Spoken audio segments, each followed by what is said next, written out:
Sure, they even added washing machine, fridge, flat screen TV. 65 inches and so. How do they expect you to buy all these and still take care of your family? Oh, Kwame. Mama. And how cry? With Access Bank's Pick Now Pay Later, we can get everything now in minutes and pay at 0% interest over the next 6 months. Eye Coco cry. Sir. Access Bank says faster is here. With a now digitized Pick Now Pay Later, life's big moments are within reach. Just click, pick, approved in minutes. For more information, call our 24-hour contact center on 0800 00 4400. Terms and conditions apply. Access Bank, more than banking.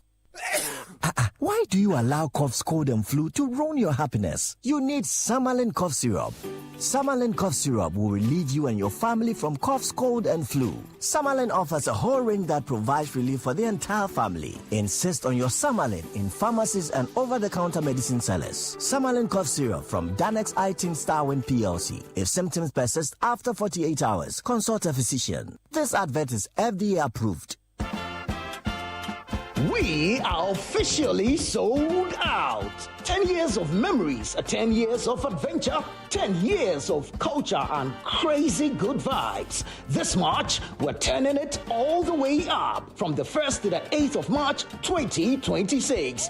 8 days, 14 regions, one legendary caravan. Rolling out from Greater Accra through Eastern and OT, up north to the Northern and Upper East, and all the way to the Western region, hitting iconic destinations across Ghana. Expect non-stop fun, breathtaking views, deep cultural immersion, and unforgettable moments. This is more than a trip. It's culture in motion, adventure without limits. Pack your bags and get ready. 10 years of the Heritage Caravan, experiencing the sights and sounds of Ghana. You cannot miss this. The Heritage Caravan 2026 is powered by Channel 1 TV with support from Citi 97.3 FM. Terms and conditions apply. Heritage Caravan 2026, experience Ghana like never before.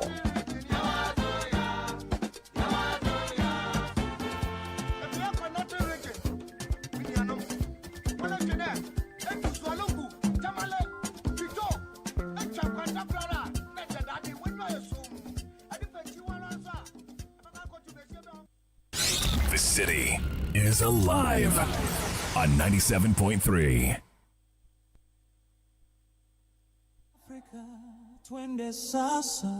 Let's go now.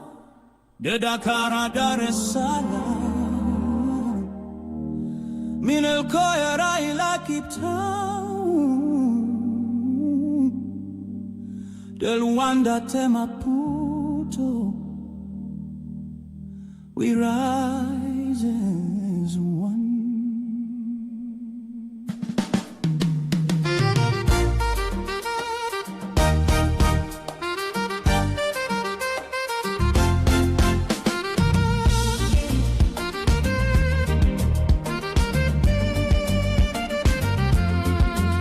From the pharaohs of Egypt to the super eagles flight, the Atlas lions roar with might.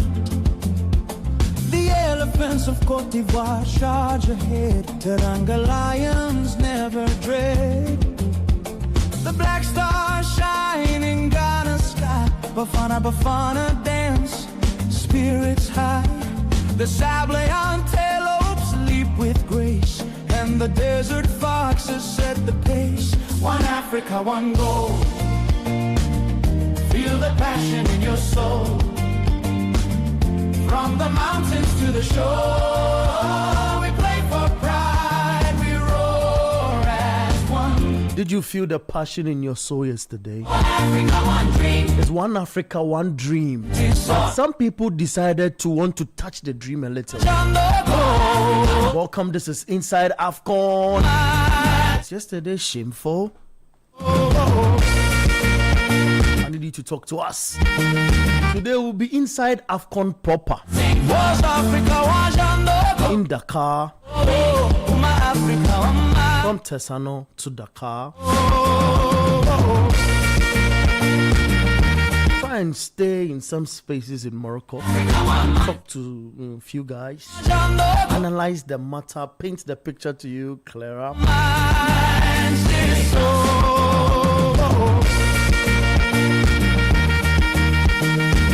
This is Inside AFCON, and you are welcome. I am Bernard Abekwotri. The indomitable lions never I'm not here alone. I'm with my brothers Gabi Ofe and Yao Ej Minta. Guys, welcome. Thank you. I wish it's 3 o'clock exactly on the dot because there's a lot to talk about. Guys, let's start from incident. We'll talk about. We know South Africa, Senegal are the champions. We'll get to talk about Senegal, but let's start from the top. What transpired yesterday? Now, for yesterday we were here, so we spoke a lot about what had happened, with incident in penalty box of both teams, and then agreeing to the officiating official's decision, and it led to what? I want to start with you, Gabi. Can you? And I don't want you to paint the full picture. I want you to also paint a part of the. Today the episode is like it's like a series. We are trying to build it in episode 1, episode 2, and the likes. So if you are on and listening, we want you to call a friend to also stay on 0539 986 996, and you leave your comment as well on our WhatsApp console. Please do not call, okay? Just enjoy it and leave your messages as part of your discussions on the show. Gabi, what transpired yesterday? What transpired was the AFCON final, but it was marred by a chaotic walk-off, a missed Panenka, and a spectacular winner. I like how you put it. Yeah. So now you break it down a little. Yeah. So like I said, the chaotic walk-off, I didn't see that coming, but I think anybody who paid particular attention to the complaints of the Senegal national team. So let's start it this way. There was a ball in Morocco's penalty area. There was a push. It led into a goal. Yeah. The referee disallowed it. So I was just about coming to that. Fantastic. So I'm saying that let's get there. because the Senegalese actually started complaining on before the game. They put out a statement before the final. Yeah, before the final, they put out a statement highlighting a number of factors, number of issues they were not happy with. One had to do with security, lack of security on the part of Morocco, not to have given them that. Number of tickets, they complain about that. And then I think that whole statement, or that whole episode, they put in a statement, actually happened on the pitch. So then Senegal scored, right, which everybody thought that it was a legit goal, which is a legit goal. The referee decided to not give that goal to Senegal, and then I think 6 or 4 minutes later, the Moroccans also equalized. Sorry, they got an incident in the box with Malik Diop having his hands around Brahim Diaz, the top goal scorer. Yeah, top goal scorer, and then the Senegalese referee. Sorry, the Congolese referee Jean-Jacques in Dala Ngambo deciding to he's famous now. Yeah, to award Morocco a penalty, and then of course you'd understand that was expected. So Papi Thiaw, and his tech team and then the players got very, very angry with that decision. And a number of players, what would happen on the pitch? You have the captain and some players approaching the referee to draw his attention that, look, there was an initial incident that you did not take, and then you've gone out ahead to take a penalty for Morocco. In fact, that was very surprising because I was telling my colleague that the entire game, we did not see Jean-Jacques going to the VAR. But that incident on the part of Morocco, he actually made everybody know that the VAR was still active. He went there, watched the VAR, and then took a penalty for Morocco, which is a penalty, was a legit penalty. But I thought that because that initial goal on the part of Senegal was chalked off, in the referee's mind, I don't know what he was trying to do. All right? And then that penalty was given to Morocco. Then the head coach of Senegal calls his players and tells them that they should get off the pitch. Thiaw. Yeah, Papi Thiaw. and I think about 10 of the players left, with the exception of Sadio Mane, who is the captain. Stayed on the pitch for quite some time. And Gay as well. I think later Papi, Idrissa Gana Gay came to join. No, Gay was initially in the dressing room, but Gay came back and came to join Sadio Mane. And these are like the experienced lads in the team when it comes to experience. So if you watch the game again, you realize that Sadio Mane kept on talking to Claude Leroy, and then former Senegalese player in Alhaji Diouf, who was in the stands. I don't know what they told Sadio Mane, but when I watched that interview again, he made that conversation between himself and Leroy known. That Leroy actually, he asked Leroy that if he Leroy was in Mane's shoes, what would he have done? And then Leroy said he would have gone on to call his players to come back onto the pitch and continue the game, which was the smartest decision and a good advice from him. He knows African football. I'm talking about Leroy. All right, and so then you find the players. Black Stars. Yes, you find the players coming back to the pitch. Now, I don't condone that decision by Papi Thiaw to call off his players and go back into the dressing room. I understand the situation, but you don't take matters into your hands. Leave that to CAF. But if you want to look at it in another conversation, I think that whole episode actually affected Morocco in a way. In fact, it affected Brahim Diaz. Okay. All right. It took you a psychological toll. A good decision. Yeah, by Walid to allow him go kick that. No, when you watch the game again, the ball was with El Nesiri. Yeah. I think maybe he was the one going to take the penalty because El Nesiri actually took the last penalty for Morocco when they played in the semis. Yeah. Right? Yeah. So I thought that it was El Nesiri who was going to take it, but you realize that El Nesiri actually handed the ball to Brahim Diaz, which you'd understand because Brahim Diaz is the top scorer. Has been in the fine form, for Morocco and at the AFCON 5 goals. So he gets 6 goals. Yeah. And it's a record. So he gives the ball to him. Then Brahim Diaz goes on and he goes to do a different thing and trying to Panenka. I don't know why he did that though. Do you agree to what the coach did, the Senegalese coach? With calling the players off? No, I don't. I don't. That's what I'm saying. I'm not subscribing. He explains and says, in the span of the moment, I think, in the span of the moment. Yeah, you see, in the heat of the moment, you'd make a decision. The first thing that will come into your mind is what you will do. But when you take your time and look at that decision you've made again, you realize that you could have actually taken other options. Because if the players did not show up onto the pitch again, I think that they would incur the wrath of CAF.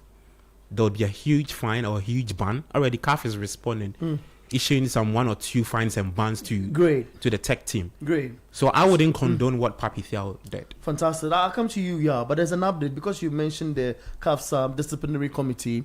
The Senegalese Football Federation will receive a warning and a fine up to $300,000 US, and anyone who encouraged the temporary withdrawal of players will face a suspension of at least 2 matches. The technical team involved will be suspended for no less than 4 matches and fined at least $10,000 US. And this is, I feel, is a sign of CAF taking control and sending a message across. Is that a situation? Are you in the same thinking bracket with me, that this is a statement, a clear statement of, if you want, from CAF to say that look, there should be sanity in African football, and this is the time to use this example to paint that picture? Oh yes, I think there are rules, and rules govern the game, and rules govern the competition and all. And to use a line from the very popular John Wick movie, if it's not take out rules, and we'll be with the animals. And so rules are there to ensure that yes, we indeed are humans and we act accordingly as humans. And so once there's a breach in those rules, yes, of course there should be some form of punishment. And yes, as much as I have major issues concerning the calls of the referee, there was no need for the Senegalese fans to try to invade the pitch, cause all that pandemonium that they caused. There was no need for them to do so. Yes, you can register your frustration, you can register your fury, but to do what they did, some even got arrested, some fought, got into physical confrontations with the security or the stadium wardens, the stadium staff, stewards and all. Yeah, that for me was a bit too much. On the pitch, yes, sometimes it gets a bit heated. That I can accommodate. But for the Senegalese fans, what they did, yes, it's right that the FA has been given a fine, because it is their responsibility to ensure that once you have a traveling party move to support a team, they should be briefed about the rules of the game. And so if they breach those rules, then it's your responsibility to take. And so in that sense, I agree with CAF. And it's a good thing that Senegal decided not to go through with the boycott and rather emerged from the dressing room, came back and completed the game. Look, because it would have set a bad precedence if they had carried through with that threat to boycott the game. And even now that they didn't boycott the game, that just the mere fact that they threatened to go to that extent, it has set a pretty bad precedence, because in the near future, what if I'm not happy with the officiating that I'm getting from the referees, then I also threaten to boycott, the game grinds to a halt, all of these unnecessary drama unfolds, then it just makes everything chaotic. And so CAF would have to be quite harsh with their punishment. As much as I am okay with what Senegal did, because in the face of blatant, terrible, one-sided calls, something had to be done. Something had to be done just to throw off the Moroccans a little bit. In that sense, I am okay with what they did. I'm quite comfortable with what they did. But at the end of the day, they breached the rules, and they need to be punished for that. And so if they get punished for that, I'm all for it. Great. Now you hold on for me, for a second. Let me get onto the line and talk to Jibril Janko, who is a journalist with West African Democracy Radio, based in Dakar, Senegal, to tell us he was, at the stadium, and he's able to paint the picture clearer from what we saw on screen. Hello, Jibril. You're welcome to 97.3 Citi FM here in Ghana, Accra. Thank you for having me. It's a pleasure to be on your show. It's great to always have you, bro. You talked to us yesterday. You were at the facility. You saw what transpired. As a journalist, do you think it paints a clearer picture of the passion we have as Africans for our game? Well, yes, I think, of course, it's a clear picture of the passion we have for the game. I mean, interestingly, I would like to quickly tell you about something that happened yesterday in Senegal, because people, you will not believe this, but people were very, very angry when, for example, Sadio Mane was trying to call the players back on the pitch here in Senegal. People were like, with all the respect that they have for Mane, they would be like, are you crazy? Why are you calling them back? No, they were so passionate. They were angry. There was anger always did, and the players was the right thing to do. You were angry, like it was just so. It's just Africans are just so passionate. And this involves journalists or ordinary football fans. It just shows the level of love and passion Africans really have for football, just like it has manifested yesterday during the goal of the final. Well, Janko, then one will be wondering and saying, why then punish the South African, the Senegalese coach? Why do you then punish him? Because it's the passion. I think at the point, he was so much involved in the game, and we'd have to just say, no, guys, just come, get off the pitch. And maybe if that's the decision, it's not fair. And that's passion as well. You describe, isn't it? Do you think it's fair to punish the coach? Well, I think CAF will be in a better position to answer that question. Just like one of my colleagues just the rule for all, but that is the rule. But again, just like you clearly stated, it was a decision. It was just a hit of the moment. You could see that he was the one forcing them to say, let's go out. But at some point, after Sadio Mane asked them to come back, he also joined Mane to say, let's come back. That clearly shows. I mean, it was just a hit of the moment. He made the decision probably out of emotions, not probably. It was out of emotions and anger. One would describe it as well. When he made that decision, but it was not deliberate, just to disrespect the game. Of course, neutrals will say, well, regardless of what you do, you shouldn't have called your players. You should have set an example as the coach. But hey, we are human beings, and football is a game of passion. Football is a game of passion. So obviously, was emotional about it, but I'm sure later on he realized, okay, probably this is not the best thing, so he decided to say, let's call back again. But again, well, like I said, it's for CAF to answer that question. But I'll tell you this: 99.9% of Senegalese here back in Dakar supported that decision, and as you can also see, if he's in the statement, supported the coach's decision, and they are standing by that. So that just explains a whole lot. That speaks volumes about the circles yesterday. What's your rating for Ndala, the officiating official? Do you think he is the guy who was at the center of all of these reactions? Or you feel there was tension even ahead when, South Africa, Senegal, I keep on saying South Africa, forgive me. When Senegal, kept complaining to CAF about certain things they were not really okay with prior to the game?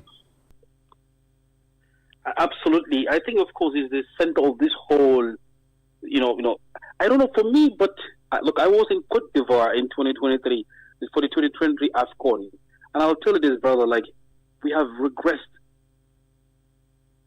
We have regressed so drastically in terms of officiating. I'll tell you that for me, one of the most positive things, aside from the fanfare, the beautiful games and everything else, the miracle I took out of the AFCON 2023 in Cote d'Ivoire was the officiating. And to have seen what we have seen this time around, it is just so unfortunate. And this begs the question of where are the likes of Gambia's Papa Gassama, for example? These are races who had authority, and their decision was final. They couldn't be influenced by home support or whatever influence that you were trying to. But sadly, what we've seen, for example, Ngala, at some point, I feel sorry for him, right? Because I think the pressure was too much for him to handle. Let's take a case of Ibrahim Jazz penalty, for example. Initially, he whistled for he gave up a corner kick, but Ibrahim Jazz was on his neck, so much so that he was compelled to pause, and then the next thing you know, VR got involved, and then human, right? He made some mistake, and then I think the moment he decided not to give Senegal goal, and then decided to give, I think he lost control of the game, and he's just him, right? I'm sure that was not his intention to be the center of attention in a negative manner, but then it is what it is. Sometimes it takes a lot of character to resist or to stand up some of these, particularly, I'm sorry to say, particularly not against the South African side. We've seen that all over, be it Egypt, be it Algeria, they always want to influence the referee's decision. And you being the official, playing in front of tens of thousands of crowd home, it's not going to be easy. He was in a position that I really wouldn't want to be. So at some point, yes, I know the officiating was not at the par, it was not the best, but I can also understand that he was under immense pressure, and not everybody can handle it and can come out top in a situation like that, really. Back home in Dakar, are you back home in Dakar? If you are, what was the feel in Senegal? Because we know the circumstances, that's led into Senegal eventually becoming champions of this AFCON. This is your second, and what's the feel at home? It's not a pride. In fact, President Bassirou Diomaye Faye declared today as a public holiday as we speak.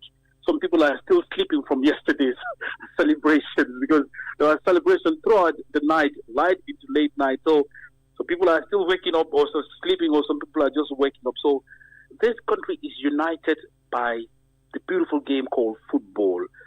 Everybody else has forgotten their problems and their whatever it is that they are going through. The nation is a happy nation. People are so excited. And I'll tell you what, some people are already calling for Sadio Mane's statue to be positioned to be built somewhere, to be constructed somewhere in the midst of Dakar, because this guy, people have started crying because they already announced his retirement, but this is first last AFCON brother, and it is obvious that after the World Cup, everybody is, it's an open secret that he's going to hang his boots, and that is something now people are imagining a Senegal without Sadio Mane. This man is a living, like he is. Of course, Senegal has produced some amazing footballers, Alhaji Hussein Diouf, Khalilou Fadiga, you name them, but Sadio Mane is in a league of his own.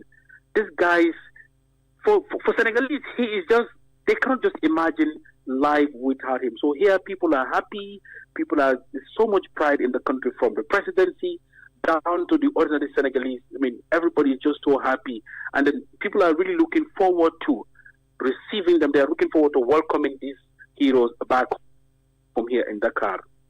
Oh, Jabril, I'm here in the studios with my brothers, Yao Jaminta and Gabi Ofe. And Gabi has a question for you.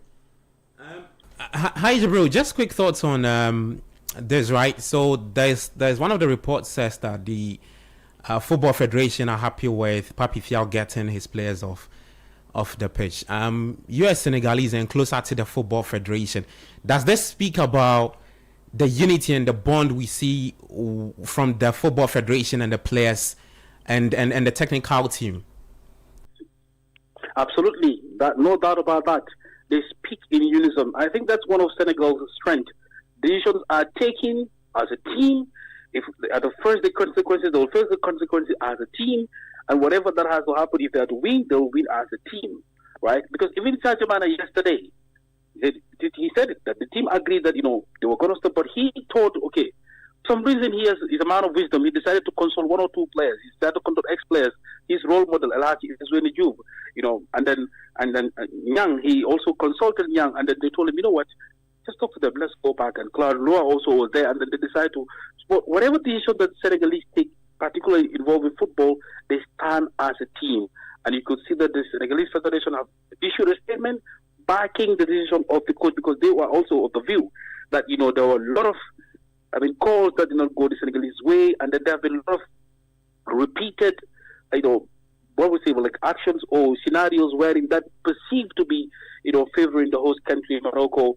So they feel like, okay, what Pape Thiaw did, someone had to stand up to say, you know what, this is not why we are here. This is not African football. Football ought to be a fair game, regardless of being the host or not.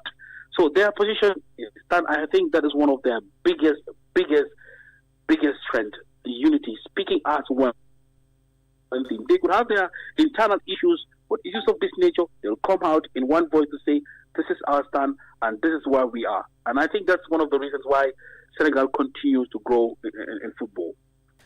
But before you go, Bernard here, before you go, we know in the last few years, Senegal has been winning across, in Chan, the beach soccer as well, and all of that. Did you feel the football done in the country is at age now? It has gotten to the level where you can compete with other countries across Africa who believe that they're also doing football in that right direction. Is it time even for Senegal to host the next AFCON, you think?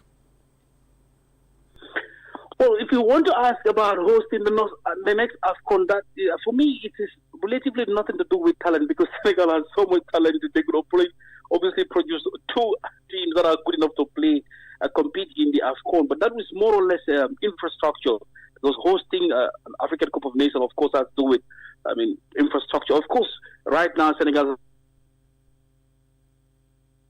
is one of the best, that is the Abdoulaye Wade Stadium in Diamniadio. But you realize that, of course, they also have Demba Diop, which is under construction because of the Youth Olympics.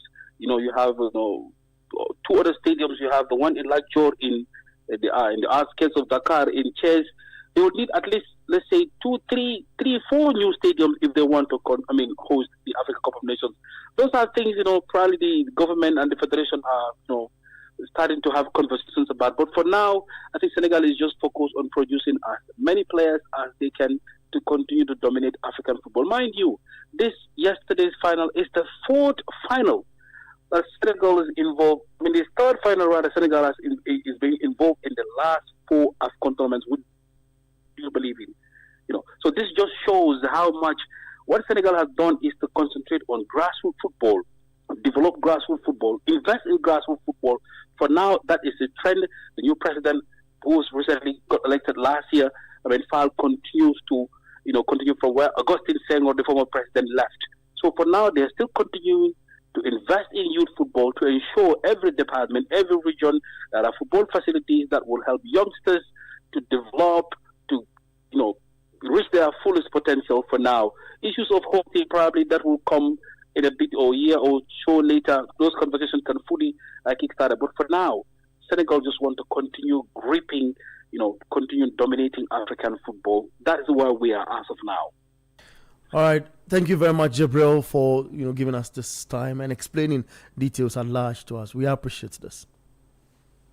It's a pleasure having me. Great, fantastic. That's Sankole Jabril Django, who is with West Africa Democracy Radio, based in Dakar, Senegal. Guys, that was it. They are looking to build a statue for the gentleman as well. Yeah. Sadio Mane. Any reaction before? He deserves it, I think. You mentioned something off as well. I put this to you. Yeah, and I'll get to that because if you want to, I'm not even saying this because of what he did yesterday, but if you've paid particular or followed Sadio Mane for a while, he's a very fantastic footballer. What he does off the pitch for the people in Senegal is immense. A lot of projects, hospitals, schools, and all of that. And he speaks about the individual morals. That's one thing he exhibited yesterday on the pitch to show that leadership skills. I think that based on what he's done for the national team ever since he joined, I think it's not far-fetched that they would even go ahead and give him a statue and even a stadium after him, just to carry on with the legacy he's led for the Football Federation and for Senegal in its own. So 2 AFCON titles to his name in the space of 5 years. He's joining top players who have played at the AFCON, the likes of Drogba. A lot of these top players that have these AFCON titles to themselves. So I agree with that bit that he put out. Talking about Janko, that a statue would be put up for Sadio Mane. So I think it's a good thing. Great. Let's talk about the officiating official. Then we can talk about Senegal as the champions. Time will permit us, I'm sure. The referee he raised issues of officiating here in Africa, and he feels that from what we saw in Ivory Coast, we seem to be retrogressing when it comes to officiating here enough. And he mentions Gassama, for example, in time past, he growing into one of the renowned referees on the continent. Do you think it's an issue of concern, or what did you see? You rated what's the name, Daniel Lai. What's how are you going to rate this guy? What's the percentage you're giving him? 3. 1 over 10. 3 over 10. Yeah, 3 over 10. His performance was terrible. Very, very terrible. In the sense that, yes, he made a very terrible call to wipe off the Senegal goal. Then he made an equally terrible call by whistling for a penalty or calling for a penalty. And he made a even further terrible call by calling for immediately blowing his whistle after the supposed infringement was caused, without letting the possession play out.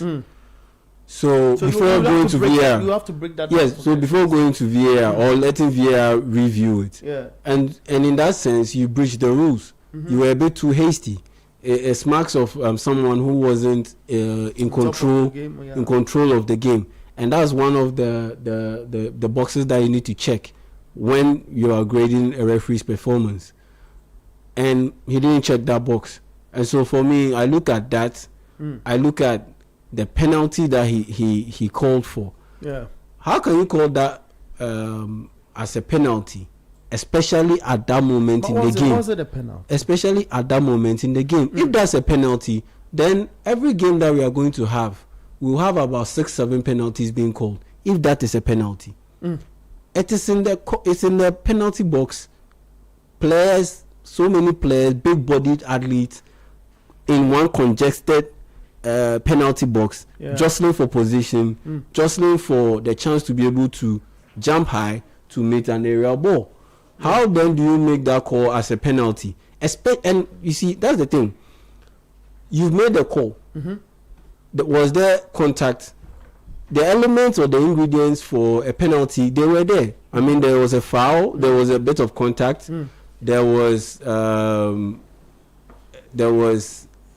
that contact made in the penalty box, and yes, like I said, there was a bit of a tug on Brahim Diaz's shirt, but yes, but you ask yourself, was it enough to warrant a penalty? Was it enough? It wasn't enough.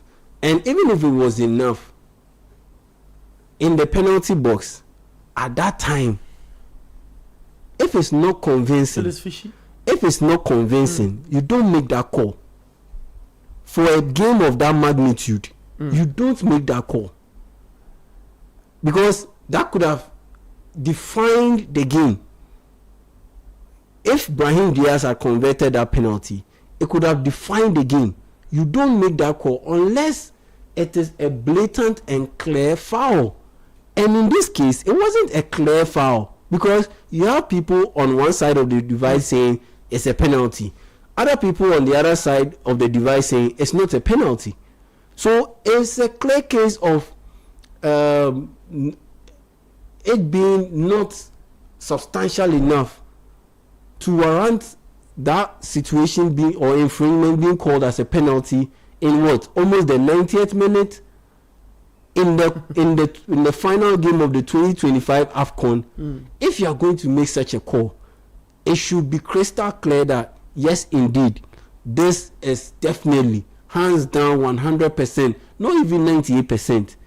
Don't leave any room for error. 100% sure that this is a penalty. And in this case, it wasn't 100%. Far from it. So how then do you call that as a penalty? And if you cancelled out or wiped out that Senegal goal because of that little touch on Hakimi, then how then do you rule that as a penalty just a couple of minutes later? You get my point? Yeah.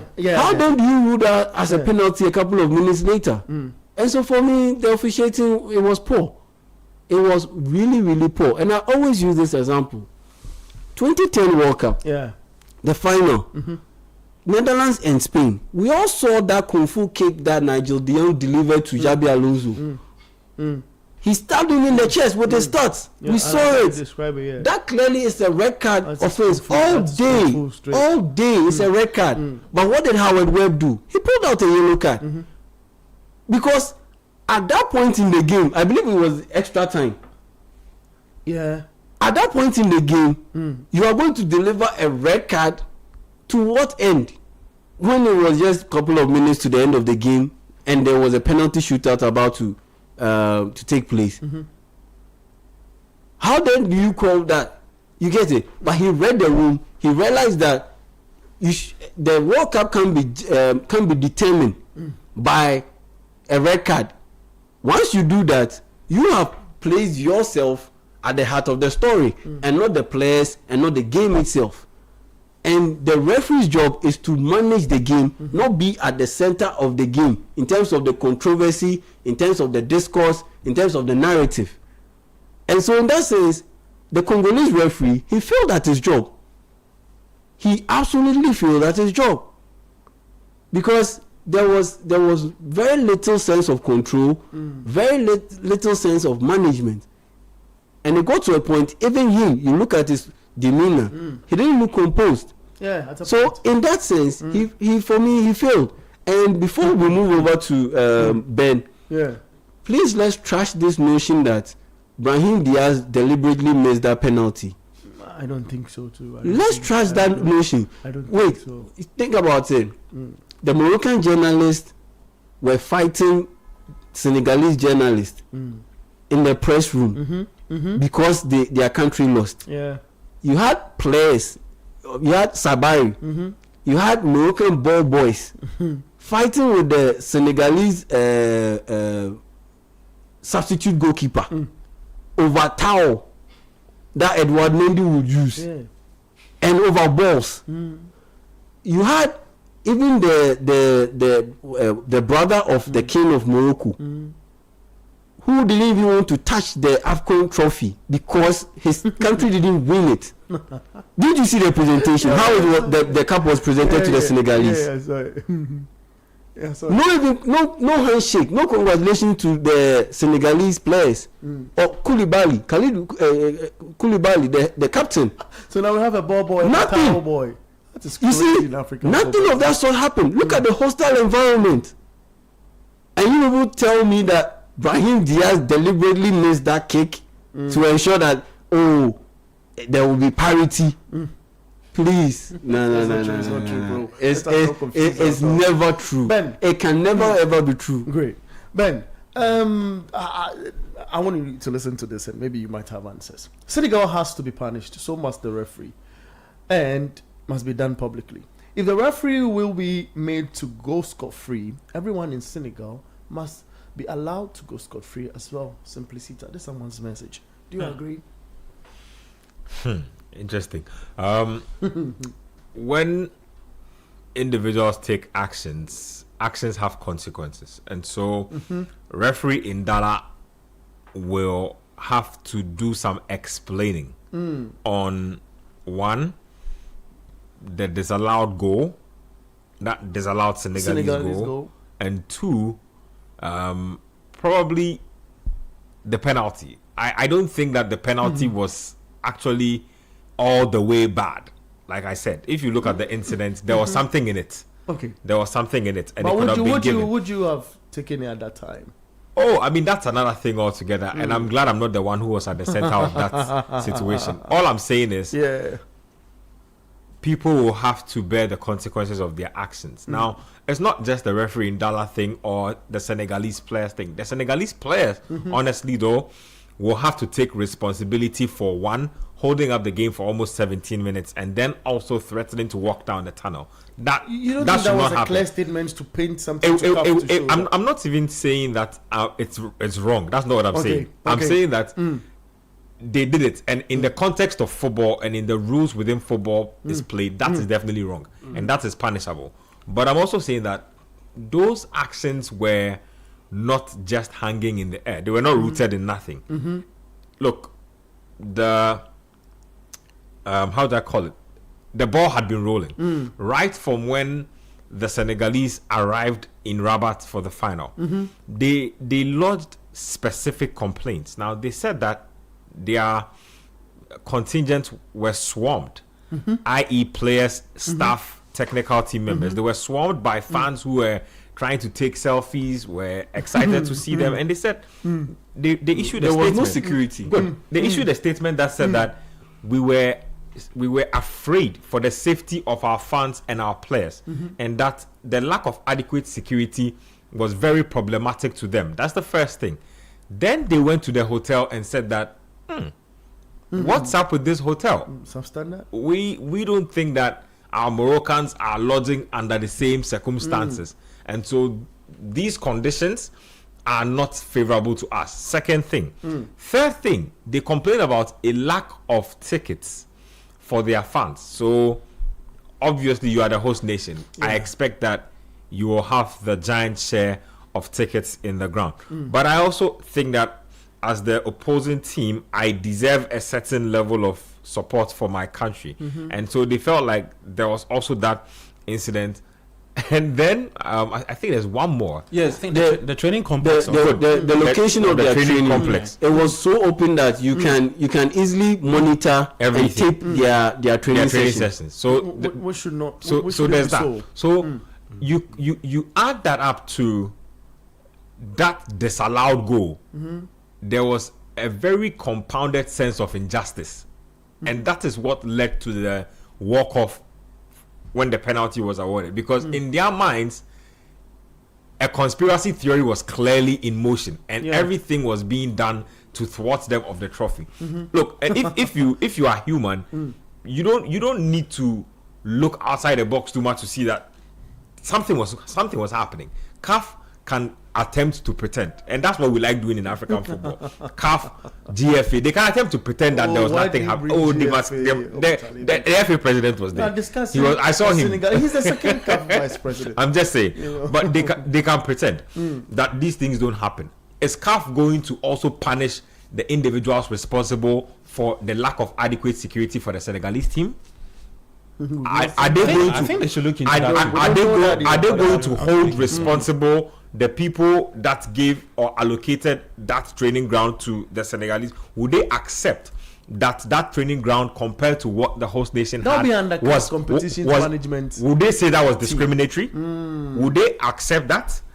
Would they accept that they assigned a substandard hotel to the Senegalese? Would they accept Sabari for what he did? Good. Will the king's brother be held accountable for his actions of disdain? If you want, Look, there's so much that was happening, and I've seen a statement that says that CAF has put out a statement that says that they are investigating everything that happened, they are reviewing footage, and that anybody found culpable of anything will be brought to book. I want to see the individuals who will be brought to book. We need to see a breakdown of each person, their role, and where they occupy. No, it's true. I agree with you. They can be very funny with these things. And you see, and again, another reason why Senegal is saying this is because they feel like the CAF landscape politically is more favorable to the north. Do you agree? I 120% agree. Not just the north. Yes, to Morocco specifically. The north. When you say the north, it means include Algeria. And Algeria have a serious issue with CAF. Because of the way they see CAF treating Morocco. Egypt and Morocco, they are the CAF strong blocks, and there's a lot of bias towards them in a way. So I'm not really surprised by Senegal's reactions. I just think that CAF need to make sure that in their investigations there's no discrimination. Interesting. You have something to disagree? I was just about something picking up on Ben's points. He made a point that struck me, and I mean, so we can only work with reports for now, because this one I'm not seeing any connection that has to do with CAF. Like, the statement has to do with the investigation they've started has started with Senegal. Nothing yet on Morocco. What is from Morocco is a statement from Morocco, the Moroccan Football Federation. Rather asking CAF to look into the decision by Papi Thiaw to call his players off. Because I would have thought that if they say they are compiling footage of the incident, it should not be just a one-sided verdict. You get a point I'm making? They should look into the Moroccan bit too, like some of the points Ben has raised. And that is also crucial in they settling on the decision they will make. Whether they would, because if you look at the Senegalese supporters who were pelting water bottles or using chairs as weapons against the Moroccan photographers. That's shameful. And the Moroccan, the stewards or the CAF stewards and whatever, they actually started it. When I take you back to Nigeria, that game they played against Nigeria, I don't know whether that guy, he's part of the Moroccan ball boys also, but from where he's standing, because that section, it's only the accredited journalists, photo journalists. Zone 1. That can actually go there. He's Zone 1 if you're not He's speaking Stanley Nwabali's style and handing it over to the Moroccan supporters.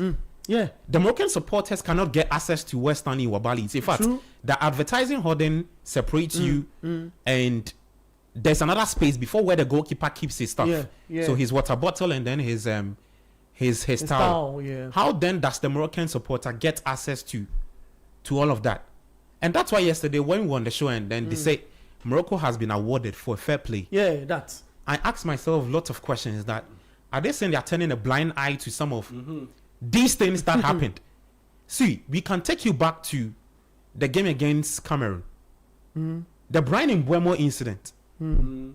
It's a clear penalty. And for me, I said that I wasn't going to buy into those who said that CAF was doing everything in their own powers to assist Morocco win the title. You do not agree? I thought, no, up until the final yesterday, I was not going to buy into that conversation. Yeah. But from what I saw yesterday, look, we cannot continue with this football, with this whatever we saw at the final yesterday. So CAF will need to look into all of those incidents. Morocco is prepping to host the World If you've released a statement, and the statements we are reading is just pointing at one direction, which is the Senegal national team and the Senegalese Football Federation, that's bias. Wow. I think you should look into the Moroccan bit too. Then everybody can agree to the fact that, yeah, they were the best disciplined side, or the fair play award goes to them, or whatever it is. Look, it was actually a shame for African football for that. And CAF needs to show proper fairness and balance, because now the narrative is that they are always favoring Morocco. The narrative is that they are always favoring Morocco, and in that sense, if you do not deliver, but you agree to that? No, you see, nobody is saying that because Morocco have the best sporting infrastructure. Don't take any tournaments there. No, we're not even saying. No, I've seen people. Yeah, I've seen the raising, Shuala, and I think that's I've neither seen, here nor there, because look, they have the for best one, facilities. we can't compete with them. We can't even. That's why even people are beginning to question Patrice Motsepe about the decision to take the 2027 AFCON to Kenya, Tanzania, Uganda, because people already think it's a downgrade. On the just ended AFCON, because they are not even done with their facility. In fact, with the CHAN, the CHAN had to be postponed because one of their facility was not ready. So people are already looking at the 2027 AFCON and say that it's a downgrade on what we've seen in Morocco, and that the East Africans cannot match up to what the North Africans have done. Guys on YouTube, you are seeing Fafa Melody, both of it. Yeah, Fafa predicted that Morocco will win the AFCON. It goes out, so we almost won. Guys, thank you very much. Thank you, Gabby. Thank you, Jamie. Earlier on, you heard Benjamin Nketia as well. Thank you, guys on YouTube who sent messages to the show, and of course on our WhatsApp console as well. But we can pause here and go for news at 4. Fafa, you're welcome. Thank you, Bernard. I should say congratulations. Oh, see, it was a close one. That's why you wanted Morocco to win. But anyway, take it over. Coming up in the bulletin at 4, Judicial Service Staff Association suspends strike as government